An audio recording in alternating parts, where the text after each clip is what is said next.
Local news, national news, even feel-good news, delivering the topics that are relevant to you. That's why I listen to Joe. He covers it all. The Joe Kelly Show on WDBO. The struggle is real. I'm telling you, I am wearing a jacket right now. I am so cold. It is so cold in our studios that it is hard. As I look out the window, I think, oh, it's freezing outside.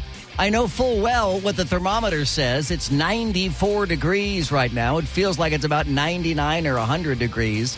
106. 106. Wow, that's the real feel temperature right now. So yeah, if you watch the video here in the WDBO Facebook page in our chat group, you'll see that I'm wearing a jacket, and somebody just asked if I was cold. I was like, yes, I am. I am very, very cold because we have the air conditioner cranked way, way down here in our studios, largely because of the super hot electronics. So because of our electronics, we keep everything very cold. Radio stations and TV stations both are historically very, very cold. And it is real chilly in here today. But enough about that. Let's talk about the heat outside. And I got some great tips here on how to deal with the heat outside. Hey, Joe, I'm on vacation, and I'm having an ice-cold beer to deal with this heat. And I feel for when I see people outside in the middle of the day, roofing crews and construction crews, outdoor crews, lawn maintenance crews. When I see them, I mean, my heart just goes out. I'm like, these poor people dealing with this heat. But I think this open mic here also gives some great advice on coping with the heat.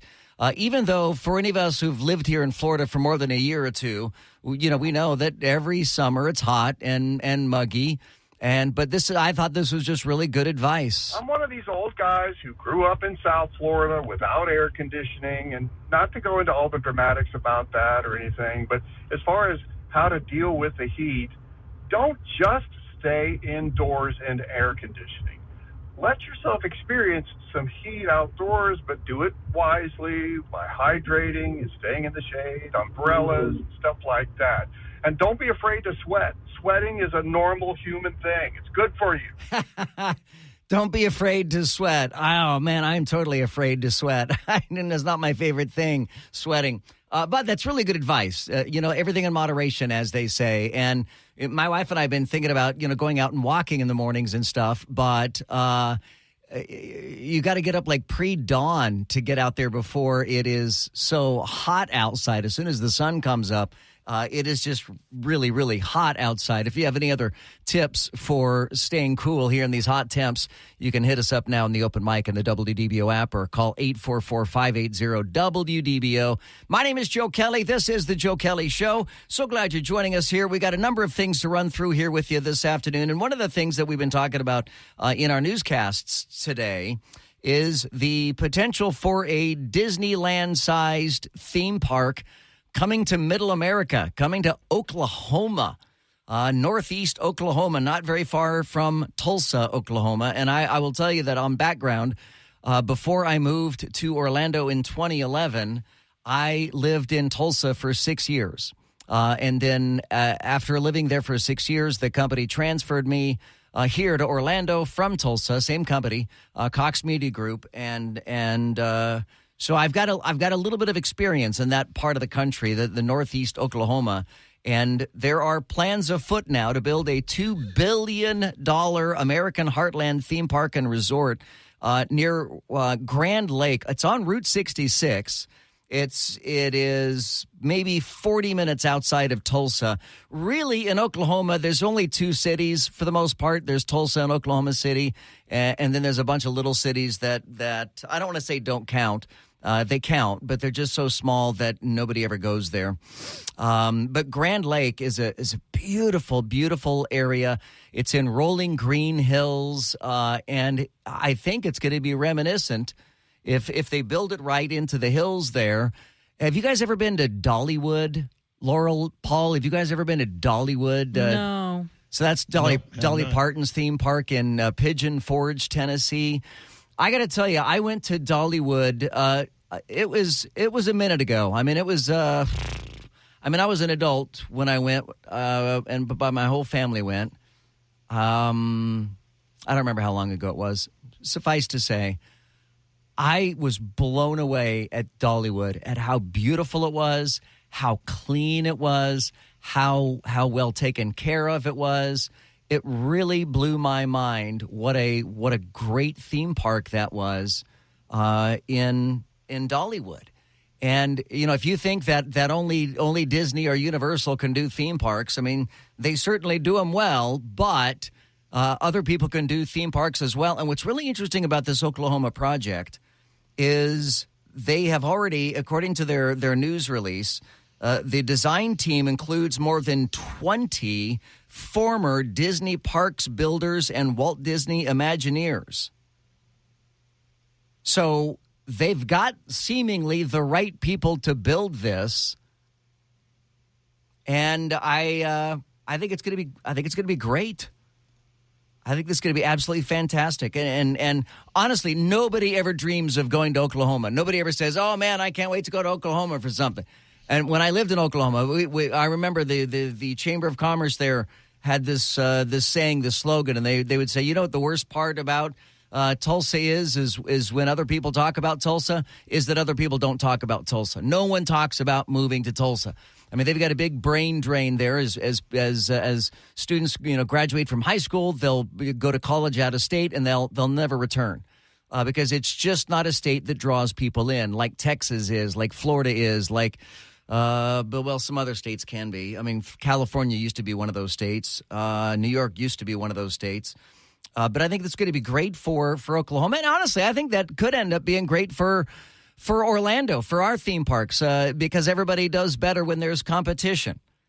And if you have the opportunity to maybe avoid some of the stifling heat that we have here in Central Florida, and they have 4 full seasons in Northeast Oklahoma. I mean, when I lived in Oklahoma and I lived in Northeast Oklahoma, I owned a snowblower for winter times because we'd have at least 1 or 2 blizzards a year, and we would be snowed in for 5, 6, 7 days. We had a 7-day power outage while we were in snow and ice. And as soon as I moved to Florida, I got rid of the snowblower and bought a high-pressure washer. So I no longer needed to remove snow and ice. I needed to remove mold from humid Orlando, Florida. I had to get mold off the sidewalks and such. But the theme park and resort are expected to open in 2026. The first phase is going to be an RV park with cabins starting in the spring of 2025. It's 125 acres. The Americana theme park is going to be comparable in size to Disneyland or Magic Kingdom here at Disney World. So it'll be as big as Magic Kingdom, not all of Walt Disney World Orlando. Let's see what else it says here. Sales, blah, blah, blah, blah, blah. Promoting Oklahoma. And I would imagine at some point, they expect it to attract more than 2 million visitors a year. How many people does Disney attract? Like 50, 60 million a year? I know it's a lot. They're going to have 6 American lands featured in the park. The Great Plains Land, the Bayou Bay, Big Timber Falls, Stony Point Harbor, Liberty Village, and Electropolis. How interesting. Well, I wish them well. 58 million visitors to Disney. Thank you, Ronald. That's each year. But that'll be great for Oklahoma. I'm happy for them. I hope that works out well. I hope they get a lot of traffic. I got to tell you, when I was in Dollywood, Dollywood has an old-fashioned steam train that goes through the park, and it's the train that goes around Magic Kingdom, Laurel. That's not a steam train, is it?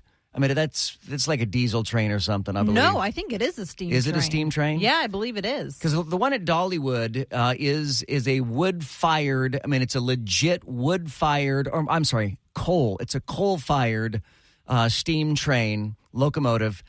And they tell you time and again, whatever you do, when the train is moving, do not stick your head out the windows because embers from the engine waft through the sky and they can get in your eyes.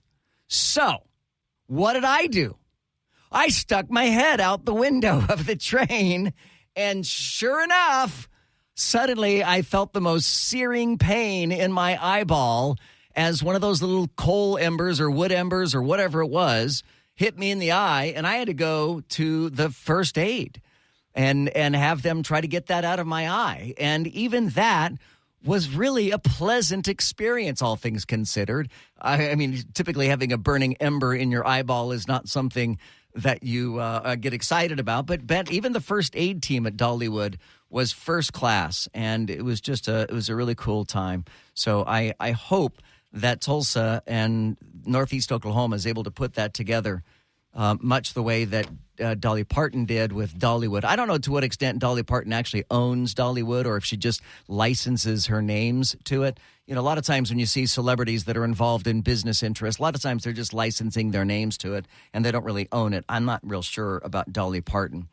Speaking about owning things, the $1 billion jackpot, Powerball jackpot, was finally sold. Someone finally claimed it. One ticket has been sold in California. I say claimed it, but the person has not come forward yet. And have you guys seen a picture of the shop where this thing was sold, where the ticket was sold? No, but by its name, I imagine it's some tiny rinky-dink It is bodega type thing. It is Poopsville. I mean, it is. Well, it is L.A. It is the hood. It's the slum. It is the ghetto. It is a dumpy little trashed store, and it's right near Skid Row. It's right near a massive homeless encampment in L.A.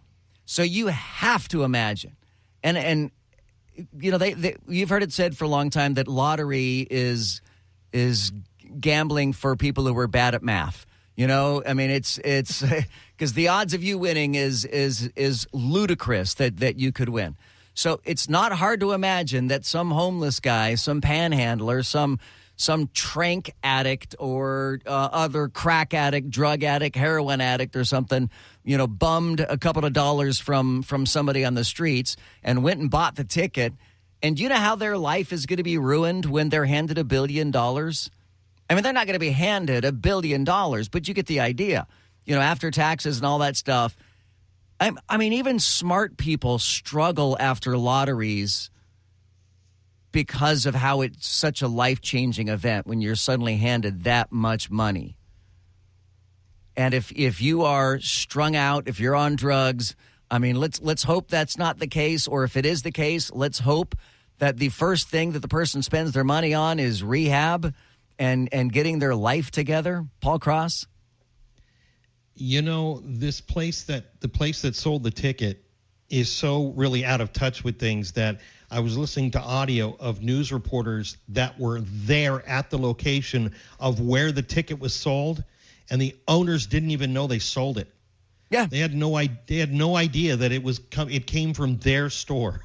And they were finding out from the reporters outside, going, "What's going on?" And there's just a tiny little door to go in, and honestly, the biggest signage that they have is a sign for the lottery. I mean, that's basically what it is. It's a little store that probably sells 40-ounce beers and lottery tickets. That's probably, and they probably sell rolling papers and some other, you know, paraphernalia there. I mean, it's a dump. It's an absolute dump. And I makes me wonder if, like, lottery officials ever check out the retailers that are doing the ticket sales that are actually, you know, part of their affiliates. But someone's life is about to change, and I don't know that it's going to change for the better. Frankly, I think it could change very much for the worse. Took $550 million cash up front. That's what it was. Yeah, $558.1 million lump sum before taxes. Most lottery tickets do choose the one-time lump sum. California law requires that the identity of the winner must be disclosed, though that has not happened as of today. The person has 12 months to submit a claim, which will be vetted by lottery officials. Lottery winnings are subject to federal taxes, but California is one of 8 states that do not tax lottery winnings. The state does, however, take 20% from the winning for U.S. Internal Revenue Service. So they take the 20% for federal taxes. But, man, that is going to mess someone's life up really, really bad, getting a check for $558.1 million. I feel for them. I do. Because that's not something easy to deal with. I know everybody dreams of hitting a lottery. I know a lot of people have their retirement based around a dream of winning a lottery. But winning a lottery is, I've seen case after case after case, I'm sure you have as well, of lottery winners who have squandered everything, whose lives have become miserable after winning a lottery. I don't know about you, but I would love that opportunity to be miserable after winning a $1 billion lottery. I'm Joe Kelly. It's 5:20 here on WDBO. This is WDBO 107.3 FM and AM 580, Orlando's news and talk. Hey, Joe, if you like Dollywood, you need to check out Silver Dollar City in Branson, Missouri. The place is amazing. You know, I hear that, and I have, as close as I live to Branson, to Missouri, I have never been to Branson, Missouri. And I know that is a huge tourist hotspot, particularly for people in the Midwest. But I've never been. But I've heard nice things about Silver Dollar City. I moved here 3 years ago, and I mow my lawn, whether it's 90 or 95 degrees outside, with a push mower for an hour and a half to 2 hours every week. My Florida native neighbors think I'm crazy, but I love it. Yeah. Just stay hydrated, wear a hat. Yeah, that certainly makes sense. We're talking about how to stay cool in this hot weather. Joe, a good way to stay cool is they have these little cooling cloths that are made of chamois material. Oh, yeah. Wrap that around your neck after leaving it in the freezer all night wet. Yeah, I've seen those. It's cold, but it'll keep you cool for at least a few hours. Yeah, at the moment, though, I'm currently freezing, so that sounds terrible at the moment because it's so cold in our studios right now. For one, Joe, Dolly Parton does own Dollywood. And two, what the other guy had said, you've got to be outside more, even in the shade or whatever in Florida. Yeah. So your body adapts to the heat. Right. And then it's not so bad on you. Yeah, I think we get that. That made sense. And by the way, I did look this up. Dolly Parton. So the history of this, the theme park was there before it was Dollywood. In fact, oddly enough, it was called Silver Dollar City. Which is the same name of the theme park that is in Branson, Missouri. It was called Silver Dollar City, and it was owned by a family from Branson, Missouri, coincidentally. They're in Pigeon Forge, Tennessee, and Dolly Parton bought half of it. So she bought half, rebranded it under Dolly Parton, under Dollywood. They changed the name of it, cleaned it up, and it has been a huge success ever since. It really wasn't until Dolly Parton got involved that Dollywood became a much more well-renowned theme park than it was before, and I think that's great, and more power to her. It's a great theme park, and it's a lot of fun, and again, I hope the one in Oklahoma does similarly well. But, you've been around to some of these small towns that have their own little theme parks, and man, they just look like death traps in some cases. I just get a little nervous around some of those smaller parks that look more like a traveling, state fair type park than anything else. Coming up in a few minutes, we're going to get into there is still movement taking place down in Parkland, Florida, at Marjorie Stoneman Douglas High School.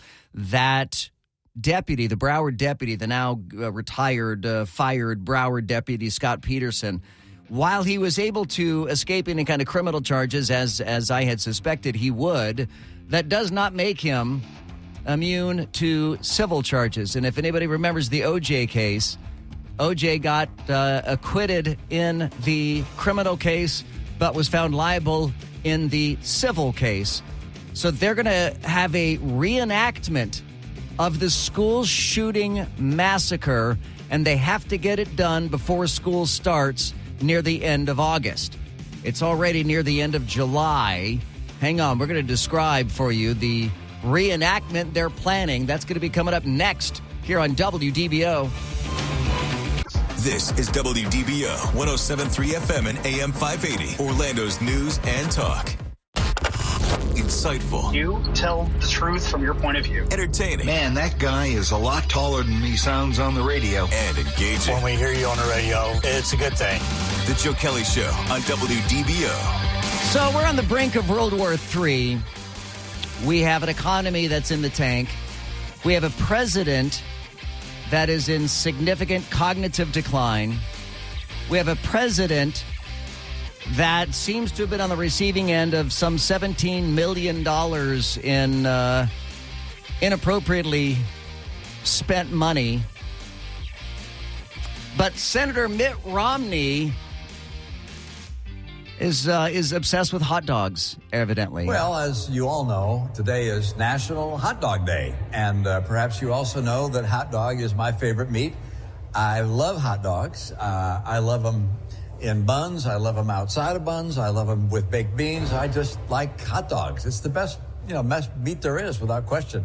So to all of you who, like me, are celebrating National Hot Dog Day, congratulations to you, and may there be many, many more hot dogs served in our wonderful land. What? That is not a serious politician. That is not a serious man. The best meat there is? What? It's not even a meat. It's not even a meat. You can't call hot dog meat. It is the best meat there is. I think I'd like to just keep that quote somewhere tucked away and play that every once in a while. And he's wearing a ball cap with a hot dog embroidered onto it, which looks dumb. And then he's wearing a wired lavalier microphone that's clipped to his tie. And he's clearly doing it. What year is this? Yeah, he's clearly doing it in the hallways of either the Congress or his congressional office building. I'm not sure which it is. And he obviously thinks he's being clever. He obviously he's probably in his mind thinking, okay, this is going to go so viral on TikTok. I'm going to be so big. I'm going to be huge. Mitt Romney. But Joe, then he got and his into hot the dogs. Oscar Mayer Wienermobile and went home. So. Well, as you all know, today is National Hot Dog Day. And perhaps you also know that hot dog is my favorite meat.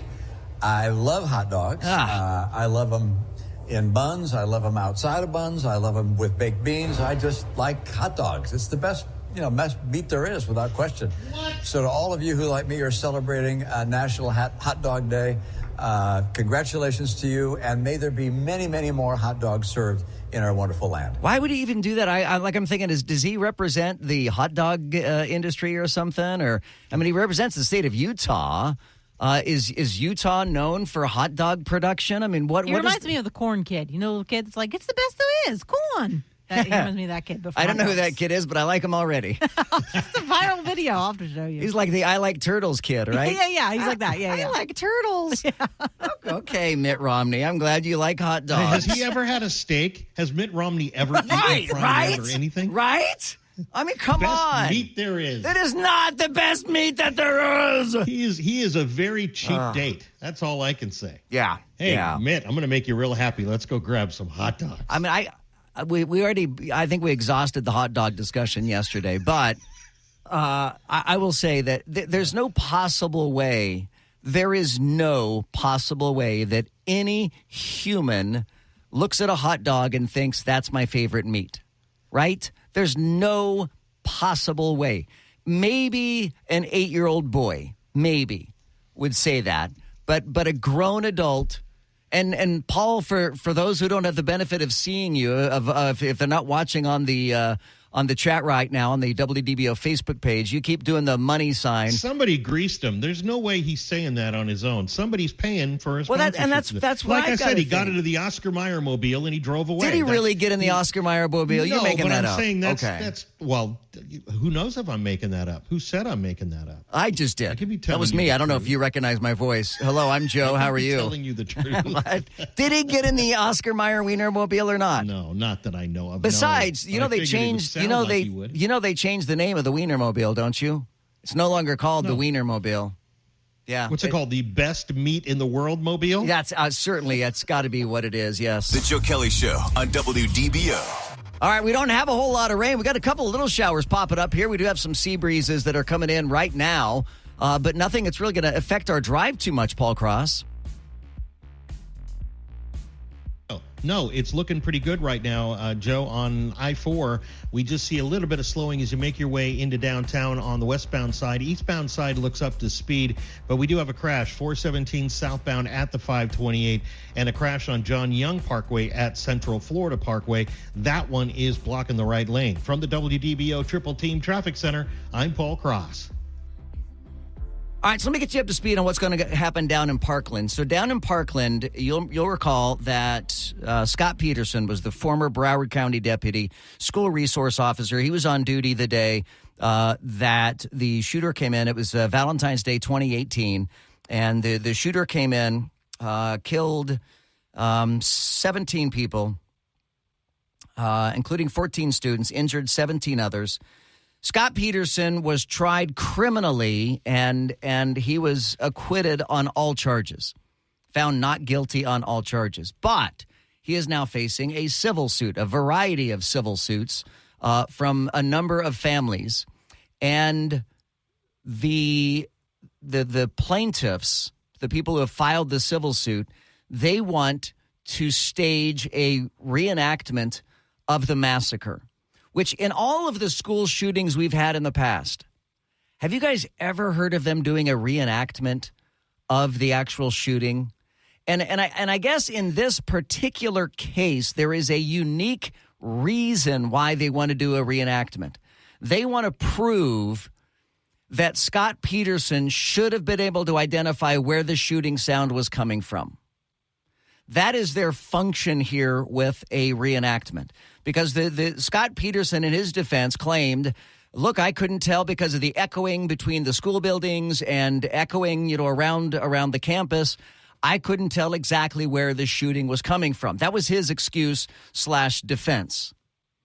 So the plaintiffs want to prove that if we recreate the shooting exactly as it happened, and they're going to bring out the golf cart and everything, they're going to set it up exactly the same way that it was in February 14th, 2018, when it happened. And now that the plaintiffs have said that they want to create a reenactment, the defense, this would be Scott Peterson's team, say they want to stage their own reenactment. So there will be not one, but two different stagings of reenactments of the massacre from February 14th, 2018 at Marjorie Stoneman Douglas High School in Parkland, Florida. And it has to happen before school starts. And school starts August 21st in Broward County. So they've got to get this done because they do not want students on campus. Hell no. They don't want students on campus when they're doing this shooting reenactment. Now, it should be noted that Marjorie Stoneman Douglas High School still exists. The school is still there. Every building still exists. They are not going to tear down the school, but they are going to demolish the buildings or building. I think it's just one building. They're going to demolish the one building where most of the, or if not all of the murders took place. So they are going to demolish the building within 30 days. The county is going to demolish it within 30 days of receiving access to the building. They'll receive access to the building as soon as they finish the reenactments. The demolition will not be completed before school begins on August 21st. And there is some concern that the neighbors, the homes that are around Marjorie Stoneman Douglas High School, they're all going to be flipping out because they're going to suddenly hear gunshots all over again, just like 2018. They're going to see cop cars just like they did 2018. They're going to see all kinds of hubbub going on at the school just like they did in 2018. So the Broward County officials say they're going to be notifying all the neighbors. They're going to notify the entire community of when the reenactment is going to take place. And the defense, so they both have to coordinate, both the defense and the plaintiffs have to coordinate so that it can be done on either the same day, so the reenactments are done both on the same day or on consecutive days. So it has to be one day after the next or both of them on the same day. The reenactments have to happen next month The court has set a status hearing for today to make sure that both sides are on track, and I haven't heard the outcome of that status hearing. Whether the recordings of the reenactments would be admissible evidence at trial remains to be seen, but that'll be an issue taken up at a later date. The plaintiff's motion sought permission to enter the building to conduct audio and video recordings during a reenactment that would parallel the killer's movements and the gunfire inside the 3-story 1200 building, which has been preserved and nobody has been allowed inside since the shooting, since they cleared it as a crime scene. The shooter, as you may recall, whose name I have no interest in saying, sentenced to life in prison without parole last year. So they're going to be using the same Smith & Wesson model M&P 15 semi-automatic rifle. They're going to be using this same caliber of cartridge, albeit with blanks, what they call full metal jacket blanks. So there'll be no cartridge expelled. And this is interesting language. So the plaintiffs are explaining to the judge that there will be no cartridges expelled. I don't think they're using the right terminology. I don't think they're using the right words. I think what they mean is there's going to be no bullet that'll be expelled. A cartridge would still be expelled. That is the shell casing. I had to print 3 different stories on this because the language was so weird and I was having a hard time understanding what they meant. They say that it'll take roughly 2 hours to do one reenactment. They're also going to turn on the fire alarm. They'll turn it on and off, and they're going to use a golf cart to simulate Peterson's arrival on the scene. The defense, in their desire to do a reenactment, take issue with the use of blanks, saying that blanks sound nothing like live rounds. Well, yeah, that may be the case. But are you really suggesting that they should be using live bullets in this recreation? And in another story that I read about this, that's actually what they said.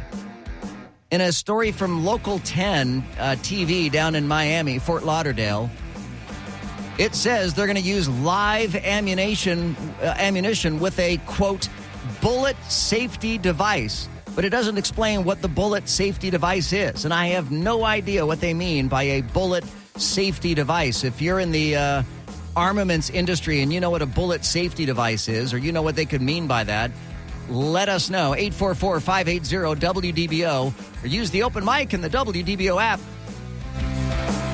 The Joe Kelly Show on WDBO. Now, the 3 big things you need to know. 3. The lights will stay lit on Broadway. The union representing Broadway stagehands reached a tentative agreement with the Broadway League and Disney Theatrical Productions this morning for their contracts. The agreement avoided a 3rd strike in the entertainment world, with Hollywood actors and writers already picketing. 2. The House Oversight Committee is scheduling a hearing next week on unidentified aerial phenomena. Witnesses include Navy pilots who have reported multiple encounters with UAPs, better known as UFOs. Citing lack of info from the government on UAPs, lawmakers say next week's hearing will focus on transparency. 1.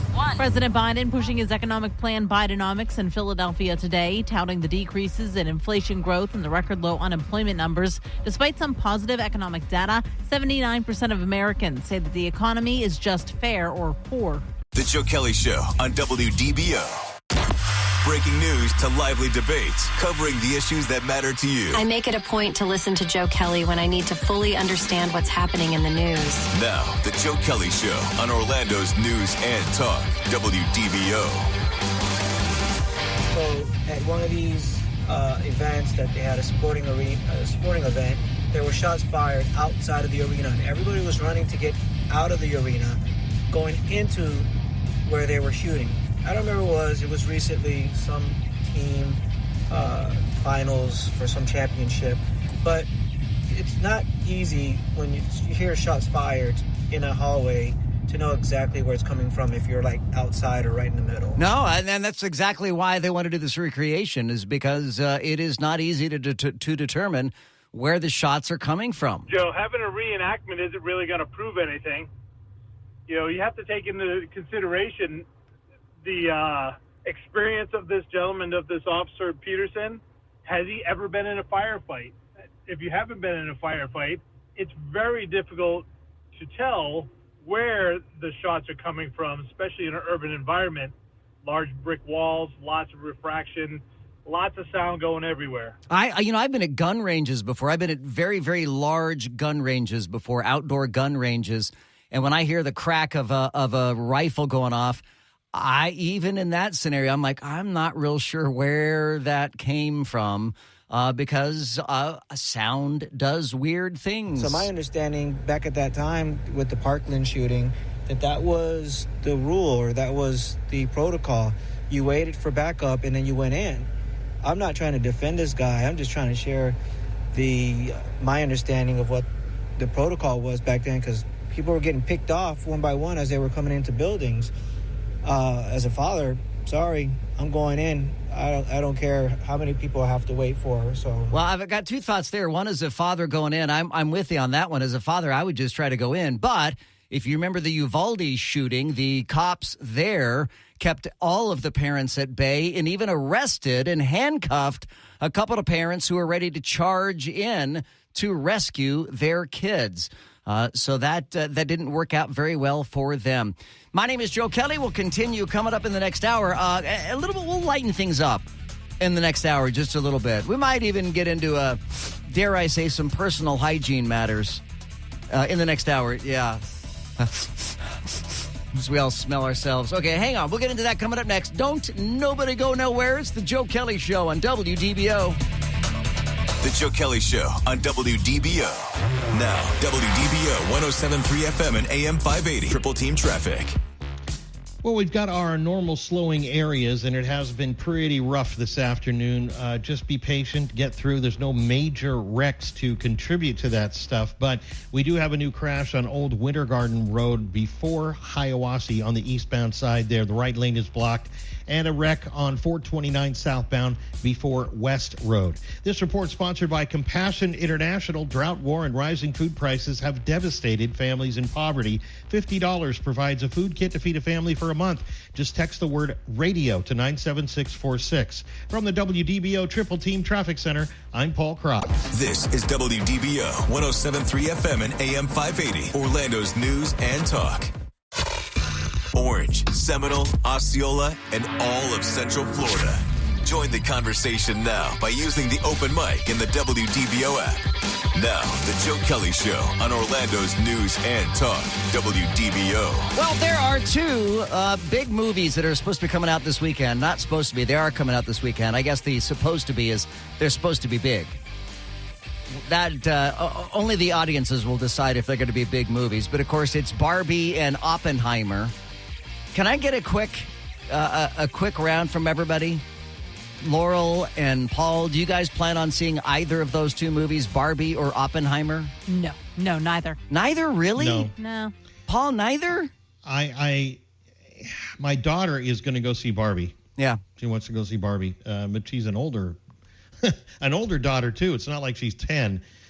So she's just kind of thinking that's going to be fun. But I know Oppenheimer is very serious too, isn't it? It is, and I've read several reviews on Oppenheimer, and the big takeaway was when you drive home after the movie, you're going to be driving in silence because you're going to be devastated by what you see, and that it is going to be you're going to be shook after seeing Oppenheimer, and it's a Christopher Nolan movie. Man, how do you not want to see a Christopher Nolan movie? I am absolutely going to go see Oppenheimer, and I want to take my kids with me, my sons, my twins, Black and Decker. They're 17 years old, and I think they're old enough to see and understand this movie. But what is interesting is that the director, Christopher Nolan, and if you've probably seen the ads in your Facebook feed or your Reddit feed or your Threads feed or your Insta feed or whatever it is, I've seen a lot of ads for Oppenheimer, and it all quotes director Christopher Nolan saying that you have to see the movie in true IMAX. IMAX 70 millimeter. That's the way to see the movie. And then I saw this piece at clickorlando.com that kind of expands on that some. Christopher Nolan is showing the movie in IMAX 70 millimeter. And if you consider yourself a movie snob, you already know that IMAX 70 millimeter is the creme de la creme. Nothing can beat that experience. But it goes on to read, the problem is that theaters that show IMAX 70 millimeter films are few and far between. There are only 30 movie theaters in the entire world that show films this way. 19 of them are in the United States. And none are in Orlando. Have we been misled on what IMAX is? Don't we have IMAX theaters here in Orlando? Isn't there an IMAX at the Regal Point Theater on iDrive? Isn't there an IMAX in there? Isn't there an IMAX at what used to be the Artisan Mall AMC Theater? Isn't there an IMAX in that theater? Waterford Lakes, don't they have an IMAX in that theater as well?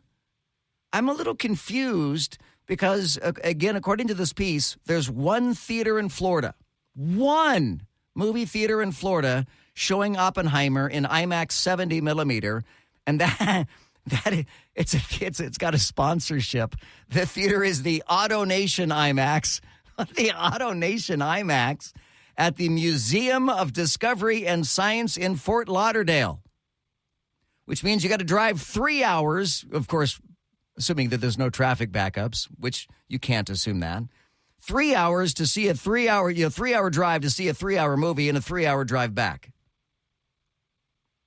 The film itself, it's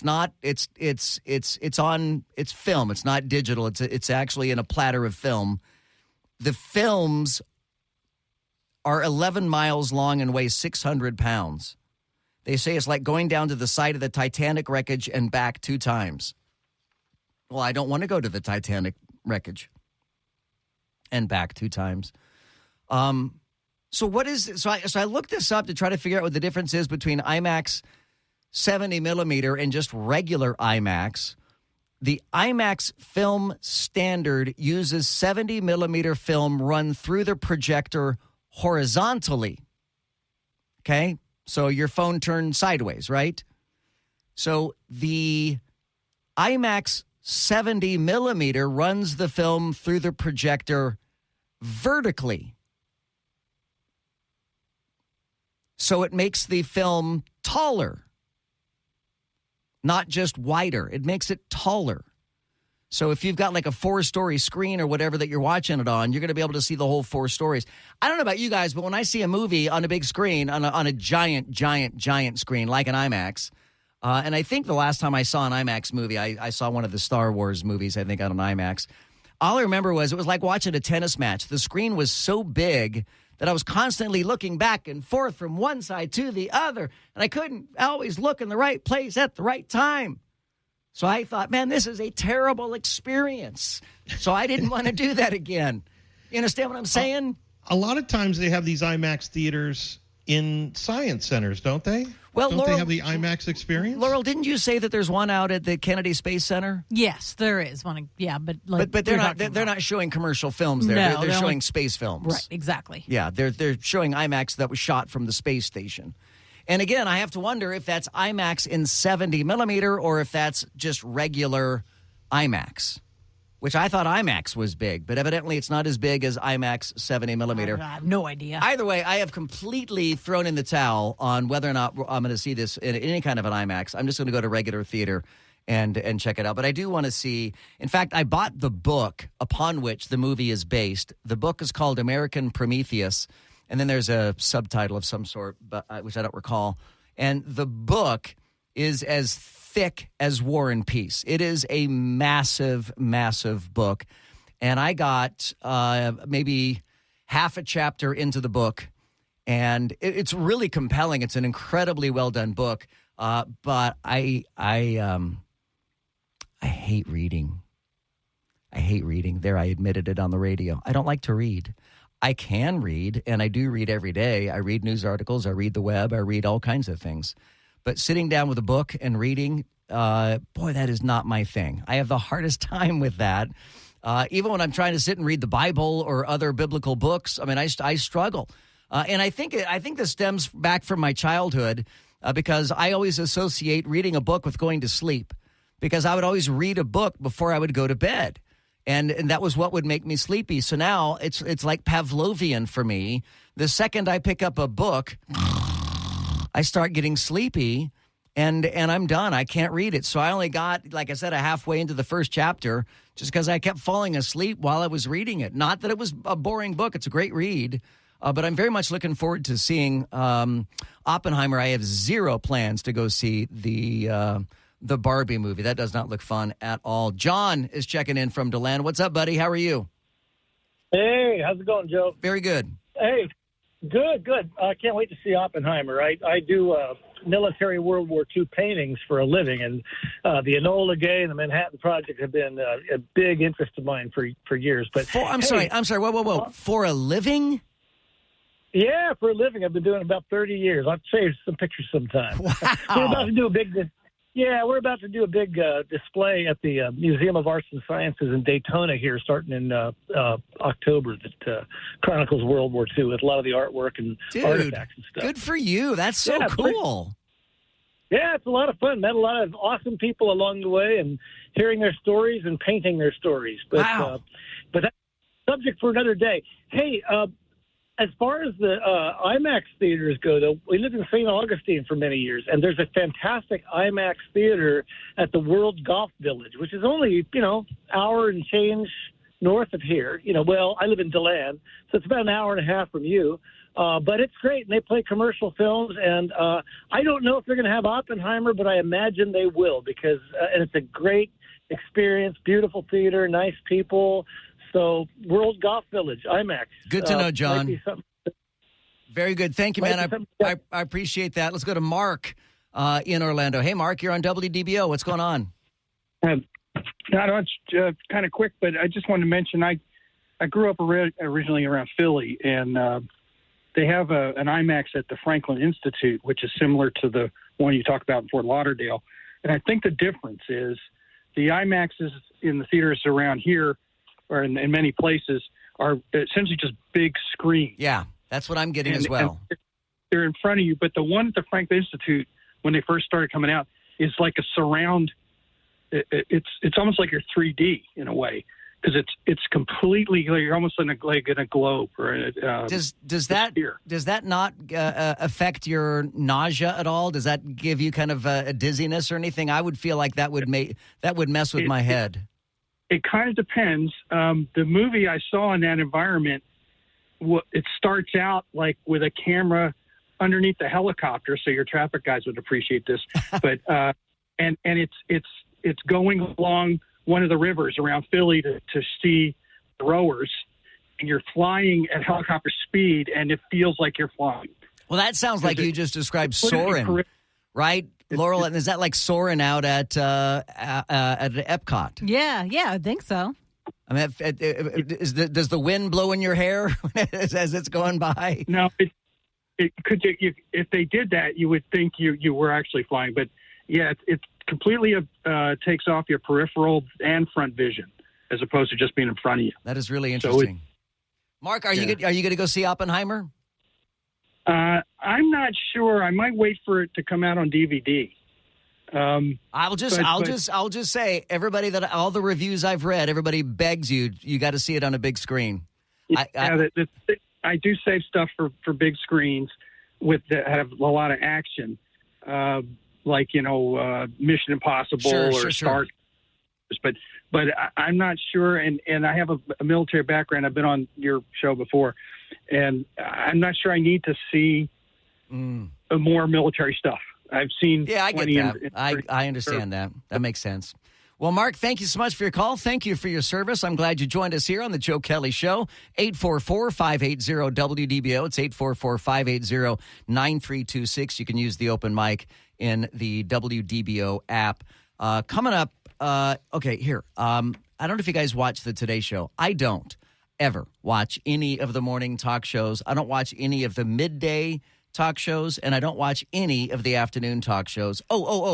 And I don't watch any of the late night talk shows. I don't watch any of those shows at all. So it is rare for me to want to bring up something that was discussed on one of those shows. But Al Roker evidently He's the weather guy / meteorologist for the Today Show, NBC, right? So they had here, let me just play the clip and you can hear it for yourself. How often to shower per week? Yes. How many times do you think you should shower per week, according to dermatologists? I bet they're going to say C. 5 times. I'm going to say every day, even though I know it's I don't care what they say. I'm going to say A. B, 2 to 3 times per week. But I'm looking at Al's face like, what is this? It depends on the person, your lifestyle, your skin type, your lifestyle. age. So Al Roker was gobsmacked that they advise you to shower 2 to 3 times a week. Evidently, Al Roker showers every day and sometimes twice a day. And your mileage may vary, I guess, depending on what you do for a living. I would think that would be a major deciding factor. But coincidentally, I literally just said this to my wife like 2 days ago because I just find that I have the driest skin. My skin gets so dry. And as soon as I get out of the shower, I've got to just lather up with lotion. And so I try not to shower every day just because it really dries out my skin. So I am a 2 to 3 times a week shower kind of guy. I'm right there with what dermatologists say. So, is that gross? Is it gross that I only shower 2 to 3 times a week? I shower when I know that I need to shave is pretty much what it comes down to. And that's about 2 to 3 times a week because I shave in the shower. All right. So let me know. We're gonna ask Laurel and Paul here in a second. We're going to find out their personal hygiene. They signed up for this. So I'm going to ask them. We'll get into that coming up next. Stay right where you are. The Joe Kelly Show on WDBO. Now, the 3 big things you need to know. 3. AMC theaters are dropping the plan to charge moviegoers more for the best seats. AMC is now looking to test a new seating concept that will replace the front rows with lounge-style seating. The concept will begin testing later this year. 2. Cleanup is underway in North Carolina after a major EF3 tornado tore through the region yesterday. Local EMA officials are reporting at least 89 homes and building structures were damaged and 16 people were injured just east of Raleigh. The 150-mile-per-hour twister traveled for about 20 miles. 1. Senate Democrats and Republicans have opposing views on a Supreme Court ethics bill that's been advanced by the Senate Judiciary Committee. Democrats have been seeking clear ethics rules after reports of 3 justices allegedly receiving gifts and favors. Republicans argue the bill is unconstitutional. The Joe Kelly Show on WDBO. Talk and discussion on the latest breaking national news. Crude oil prices continue to fall. Local news. You're not going to have Disney have its own government in Central Florida. And stories that matter to you. Use the open mic in the WDBO app and let your voice be heard on the Joe Kelly Show. 844-580-WDBO or hit me up in the open mic in the WDBO app. It's the Joe Kelly Show. You can find the Joe Kelly Show podcast wherever you get your podcast. Look for it on Spotify, Apple Podcasts. No matter where you get it, you're going to be able to find the Joe Kelly Show. While you're at it, if you would, take a look for the Joe Kelly Show Facebook page as well and give that a like. That would be really, really awesome if you would do that. So thank you very much. Hey, Joe, according to the website, the Regal Cinema at Point Orlando right. has Oppenheimer on IMAX. Not sure if it's the millimeters you want, but it's showing there.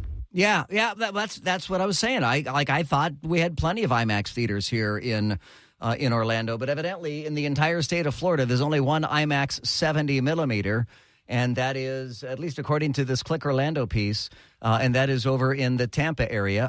Paul Cross, I'm looking at your video here on the WDBO Facebook page, and I see that you're ready for your shower. You've got your bathrobe and your shower cap. You're ready to go. So is today shower day in the Cross household? Yeah, Al Roker and I shower together each day, so we're. So Al Roker was kind of went apoplectic when he found out how frequently we're supposed to shower each week. How often to shower per week? Yes. How many times do you think you should shower per week, according to dermatologists? I bet they're going to say C. 5 times. I'm going to say every day, even though I know it's I don't care what they say. I'm going to say A. B, 2 to 3 times per week. But I'm looking at Al's face like, what is this? It depends on the person, your lifestyle, your skin type, your lifestyle. age. Yeah. Well, it does depend on your lifestyle. Like if you're out golfing every day or you're out working, shoveling dirt every day, I mean, there's a difference. I mean, if that's the case, I understand showering every day or twice a day even.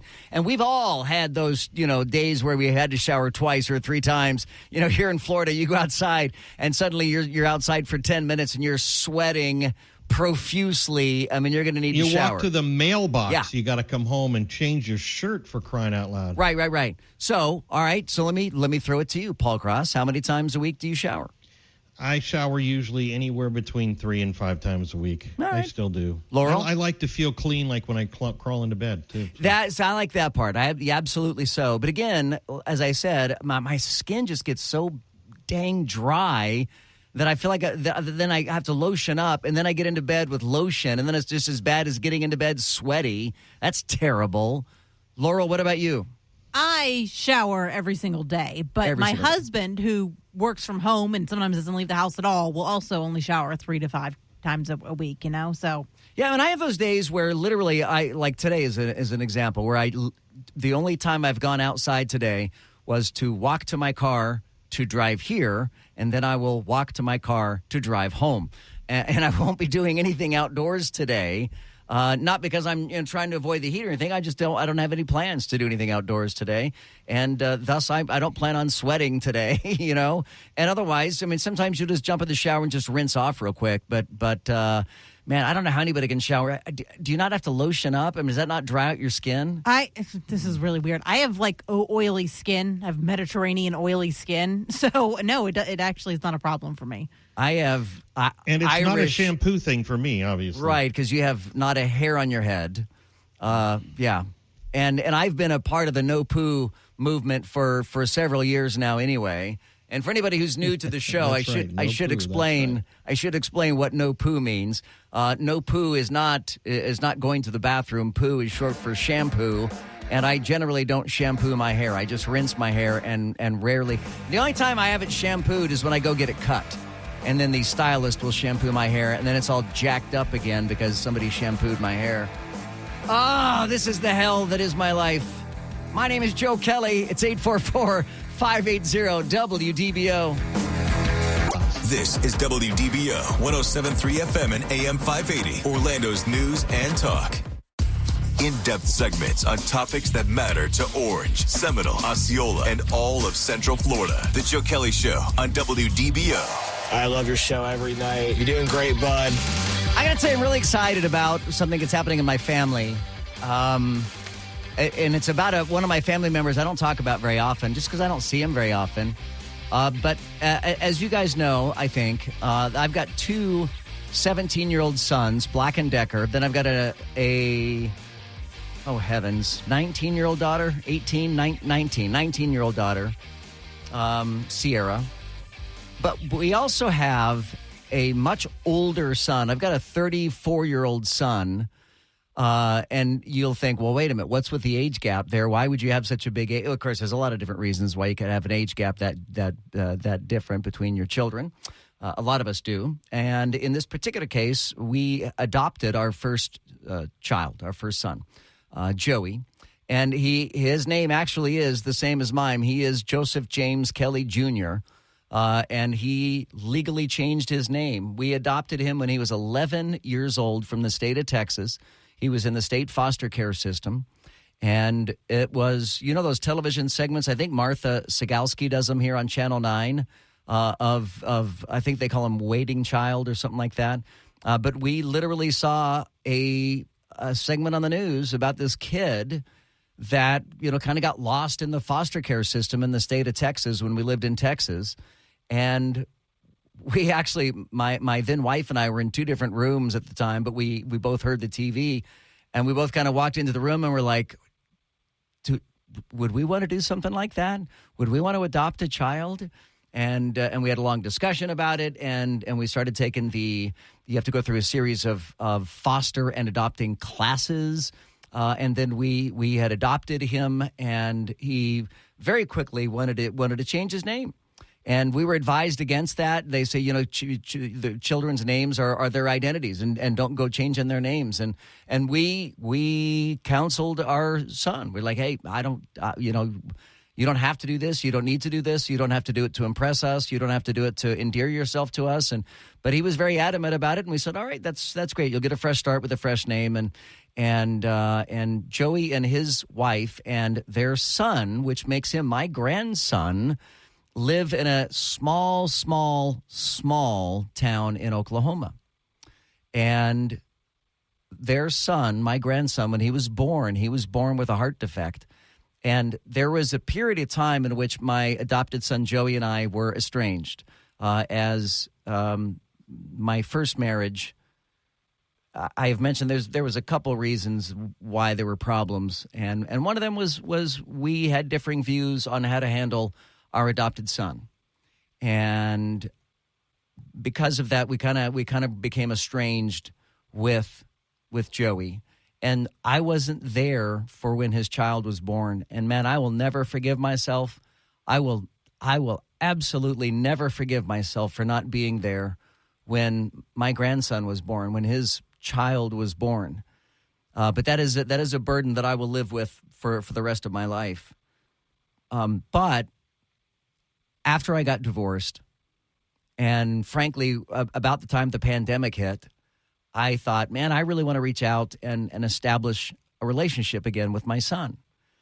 And I did. And as soon as I was able to travel, I flew out to Oklahoma to catch up with my son and to meet his wife and to meet my grandson. And my grandson he's so adorable. He's such a wonderful kid. He's so cute, but he has medical problems. And he routinely has to go to, they'll have to travel like to Oklahoma City or to Dallas to see doctors to treat him because of lingering effects from his heart disease when he was born, and he's had some other issues. And during my discussions with them, as you might imagine, I had suggested to them, hey, have you guys ever considered Make-A-Wish? Are you aware that you're probably eligible for a wish for Evan, who is my grandson? And they were not aware of that. And I was so glad that I made them aware of Make-A-Wish. And they are in the final stages of granting his wish. And his wish is to come here to Orlando, as almost all American Wish kids do. Almost all American Wish kids want to come here to either Orlando or out to Anaheim or a Disney cruise. Those are the number one wishes that children wish for in the Make-A-Wish pipeline. And so he's coming here. He's going to go to Legoland, and then he's going to come here. He'll go to SeaWorld and Disney and all that stuff. And they've asked me to be a part of the wish. So they my daughter-in-law, is that right? Stepdaughter? No, daughter-in-law. What is it, Laurel? What does that make her to me? It's your daughter-in-law. My daughter-in-law. So my daughter-in-law contacted me day before yesterday, and she said that they were trying to, finalize the dates of when they were going to come out here. And I'm like, don't come now. Don't come now. It's hot. It's so hot. Don't come now. Run. Don't come to Florida. So they said, when is the best time of the year to come to Florida? And I said, like December. You could do November, December, January, right? Would you suggest those are our best months? Yeah, I think so. And those are months in which, and certainly during the Christmas break, I mean, that is when Disney traditionally, at least, has sold out. Regularly, they sell out, like Christmas week, Thanksgiving week, that kind of stuff. It's hard to say if they're going to be selling out now, just because overall theme park traffic is down this year. And not just for Disney, not just because of the whole woke, get woke, go broke thing. It's not just that. But even Universal is down right now. So all of our theme parks are down. And I said, really, it won't matter if the theme parks are crowded, because when you're a Wish kid, you go to the front of the line. You don't wait in lines when you're a Wish kid. You go right to the front of the lines, and you never have to wait in lines. So I'm so jazzed about my son and his wife and grandson coming to Orlando, presumably sometime this winter. And I'm going to take a couple days off, obviously, so I can spend some more time with them and spend some time with them at the theme parks and get to know my grandson better and get to know my my daughter-in-law better, and I'm just so thoroughly excited about that. Speaking about Make-A-Wish, we have made some tweaks to our annual Make-A-Wish fundraiser that I'm excited to be able to share with you pretty soon.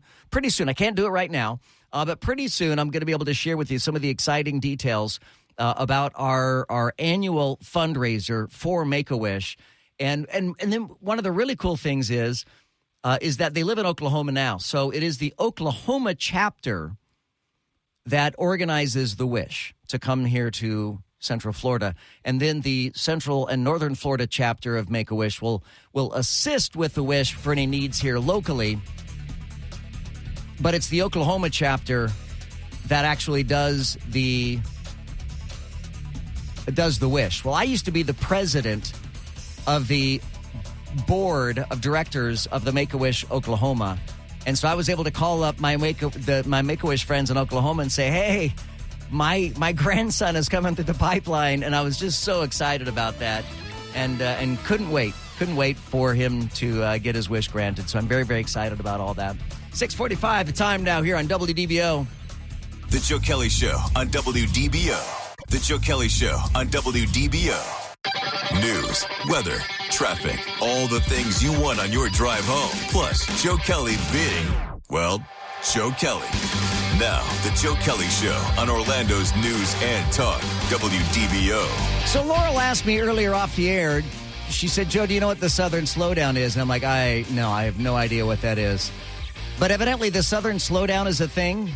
Operation Southern Slowdown. Oh, excuse me. Operation Southern Slowdown. Southern Slowdown, Operation Southern Slowdown. All right.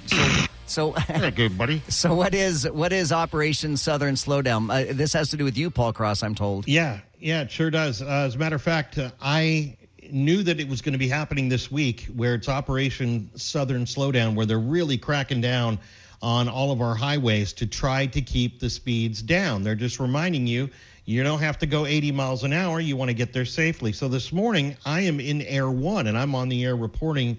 I saw your video, by the way, on your Facebook page. I thought that was really cool. When we were landing this morning, I took some video because it is the best office window in the entire city being up there.